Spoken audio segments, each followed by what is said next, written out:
Welcome to the Deep Dive, where we dig into the sources you send us and pull out the core principles. Hey there.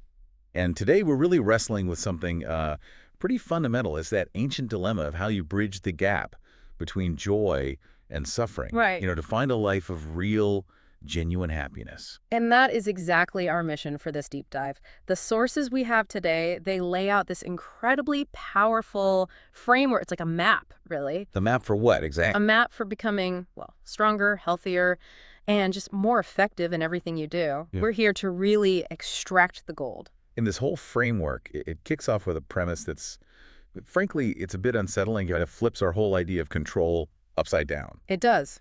Sources point out that the human brain processes this astronomical amount of information, something like 11 million bits of data every single second. 11 million bits, and that's everything, all your senses, thoughts, what your body is doing. But now, here's the really crucial part. Your conscious awareness, the part of you that's thinking, I am choosing to listen to this, it only registers about 40 of those bits. 40 out of 11 million. 40. So if you're doing the math, that's less than 1/100th of 1% of reality that you're consciously perceiving. Exactly. Which means the vast, overwhelming majority of your life, your habits, your reactions, how you feel when you wake up, it's all running on a completely separate engine. The 99%. The 99+%, yeah. It's handled by what the sources call a specially tuned neural network. It's your subconscious, and it is on a very powerful, very efficient autopilot. Okay, so let's unpack that, because if we're mostly on autopilot, then what's the real role of that tiny 1% of conscious thought? Right. And maybe more importantly, how do you even begin to steer that massive 99% machine? Well, the role of consciousness is actually really specific and pretty limited. It doesn't run the show. Its main job is to act as a sort of quality control. The quality control. The sources call it a comfort meter. It basically evaluates a situation and makes a simple choice. Is this good and comfortable, or is this bad and discomforting? A simple feedback loop. Precisely. And consciousness only really wakes up for what the sources call critical events. Things that break the routine. Anything that violates the usual flow. And if that event leads to a comfortable, desirable reaction, consciousness flags it. It tells the subconscious, hey, record that, fix that model of behavior, and that's how the 99% gets programmed. Okay, that makes sense for good habits. But what about the other side of the coin? What happens when the process records something, discomforting? Ah, that's the breakdown. Because we've all been there. You react poorly, you did, and then you do it again later. Exactly. When a behavior model is discomforting, the first thing that shows up is anxiety. But the problem is the subconscious doesn't just delete a file because you don't like it. So if that pattern repeats, If you keep handling it poorly, then that little bit of anxiety, it morphs. It turns into persistent corrosive fear. And that constant underlying fear is what fuels stress accumulation. right, and that stress just builds and builds until It starts to destroy the psyche and eventually even the physical body. The sources are really clear on this. It can make life feel like a total burden. And this is the 1% problem. If you only try to think your way out of it, using just rational methods. you're trying to move that 99% machine with a 1% lever. It doesn't work. So you have to go deeper. And the sources suggest the way in is through fear itself. Correct. The sources lay out 3 very distinct universal reactions to fear. Every single person, when confronted, chooses one of these paths. Path number 1, ignore it. Path number 2, fight it. And path number 3, accept it. And this is where so much conventional wisdom just falls apart, because neither ignoring fear nor fighting it actually solves the root problem. They're both based on tension, right? Exactly. Tension, resistance, they just speed up that accumulation of stress we were talking about. Yeah. Fear drains your vital energy, life becomes joyless, and illness often follows. You're just left exhausted. Which brings us to path number 3, acceptance. And you made a point before you started that the nuance here is absolutely critical. It's everything. The sources use the Russian term "deshet" to accept, but they warn against oshir, Which is, resignation, just giving up. and those two things can sound so similar. What is the actual psychological difference between accepting your fear and just resigning yourself to it? Resignation is passive. It's saying, I give up. It keeps you in a victim mindset. But acceptance, that's an active, powerful choice. It's saying, I choose to see and integrate this reality, including this fear, without fighting it. So true acceptance is actually an act of will. A radical act of will. And the second you make that choice, you stop the energy drain. You start forming a new, harmonious behavioral model that stabilizes your whole state. And this leads to what sources call spiritual strength, which feels so counterintuitive. We think of strength as tension, gritting your teeth. Right, physical strength is tension. But spiritual strength, that lies in relaxation. Like a willow branch in a storm, not an oak tree. Perfect. If you're tense, you're fighting something. Spiritual strength is about non-resistance. It's the most effective way to clear the mind of all those negative thoughts and old, broken models of behavior. Which brings us right back to the main theme, because this is the key to happiness, through joy and conscious suffering. The conscious suffering part is essential. See, everyone has their own unique individual path, or in the source language, And that path is all about balance. a dynamic balance between the outside world and your internal needs. Living your path just means living in the flow of your own energy. But if you stray from that path, if the external demands just crush your internal needs, the sources say you start to get warnings. They call them signs. A sign is a sharp, atypical spike in negative events.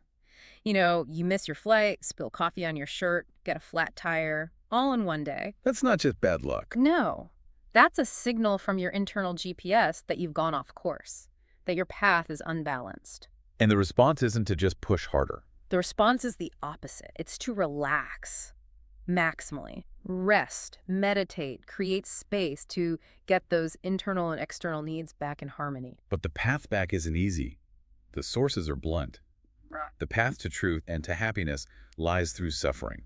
Why is suffering so necessary? Because it's the only thing that can jolt us out of that comfortable 99% autopilot. It forces consciousness to wake up and deal with the critical event. It makes you look inward. It opens up the big questions about love, about the idea of oneself. You don't have any reason to find your core purpose if everything is perfectly comfortable. Suffering gives you that reason. And the ultimate form of suffering, the biggest hurdle, is the one great fear. The fear of death. Yeah. That's the gateway. The sources argue that accepting death is the absolute beginning of spiritual development. Because once you accept that, what else is there really to be afraid of? The sources make this so tangible with that personal story about the author's son. He was wasting away, down to 50 kilos at 180 centimeters tall. They were facing his death, and they'd gone through all the normal stages. Hope, faith that he'd get better. And when all that failed, They reached the turning point, ultimate acceptance. They accepted their son just as he was, even if it meant he was going to die. And once hope and faith were gone, all that was left was love. pure unconditional love. And that act of acceptance, it totally changed their behavior toward him. It wasn't about fear anymore. It was about love and relaxation. And that shift in them was the catalyst that allowed him to start his recovery. It's profound proof that acceptance is the only real lever. So that's the emotional reality of it. But how do you make that a repeatable process? How do you structure it? That's where this warrior's formula comes in. Right. The sources map it out with 3 key elements.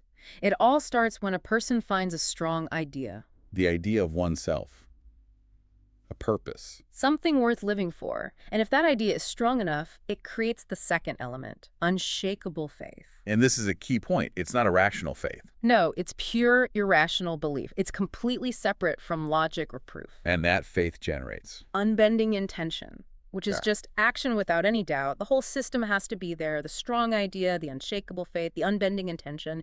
If one is missing, the whole thing falls apart. Okay, I have to ask about the irrational belief part. In a world that prizes data, that sounds, well, a little dangerous, doesn't it? It's because logic and data, they only speak to the 1% consciousness. The 99% subconscious, it responds to energy, to programming. Unshakable faith is an energy state. It's a clean, pure signal that overrides all the doubt that your rational mind churns out. And the outcome of all this work is to live in that harmony, to be happy through both joy and conscious suffering. To get there, though, requires practice. Active self-tuning. The sources talk about long-distance running, not for speed, but as a kind of active meditation. A way to disconnect. To disconnect from time and space and enter what they call the void. The void. The void. That sounds empty, maybe even scary. But it's not empty. The void is what you find when the cluttered 1% consciousness finally goes quiet. It's where new meaning and joy are. It's full of clarity. And the son, during his recovery, he distilled this all down into a tool, a 5-part slogan of the warrior. Yes. It's a way to speak directly to the 99%. It's a constant, non-rational affirmation. Can you share it? Of course. I am a warrior. I have a strong idea. I am a warrior. I have unshakable faith. I am a warrior. I have unbending intention. I am a warrior. Death is not the enemy. Death is a friend. I am a warrior. Thinking of death, I become free. That's powerful stuff. And what's fascinating is how these deep spiritual ideas are also presented as a system for being effective in the real world, in business. It's the practical side of learning to read human souls. The sources draw a direct line to management psychology. You have to know the difference between stimuli and motives. And we mostly run on stimuli. We do. Stimuli are external. They're usually fear-based, money, deadlines, fear of getting fired. They give you a quick jolt of energy, but it's short-term. It wears off. Like a sugar rush. Yeah. And motives. This is where the inner work connects. The motives are internal. Love, the strong idea, faith. They tap directly into that 99% subconscious machine, so they unlock unlimited long-term energy. You can't build a truly motivated team on bonuses alone. So for a manager, how do you bridge that? How do you use a stimulus to create a motive? That's the art of it. The sources mention that strong external motivators can be non-material, like the fear of losing your reputation. They gave an example of a traffic light system for rating managers publicly. Well, that's a huge stimulus. A massive one. And the real key is when you use a strong external stimulus like that, not as a reward, but as a catalyst, as a shock that forces a person to find their own internal motivation. It forces them to find their strong idea. Exactly. It turns that finite, fear-based energy into unlimited, purpose-driven energy. That brings this whole deep dive full circle. It's this powerful, counterintuitive idea that our limited 1% consciousness, it's not the solution. It's almost the problem. Right. And it requires us to consciously engage with suffering to reprogram that massive 99% autopilot. And the way you manage that 99% isn't through fighting, but through spiritual relaxation, active acceptance. Real strength comes from accepting fear and, crucially, accepting suffering. Because that act of acceptance is what clears the mind. It harmonizes the subconscious and unlocks that flow of life energy. That's where you find happiness, not by avoiding suffering, but by finding the balance between joy and conscious suffering. And that ultimate acceptance, it has to start with the ultimate fear. It does. If you accept life naturally, you have to accept death just as naturally. The sources argue death isn't an enemy. It's the most powerful spiritual teacher you will ever have. Because thinking of death, truly thinking about that final moment, it forces you to reevaluate everything, every choice you make today. And in doing that, it allows you to become fundamentally free.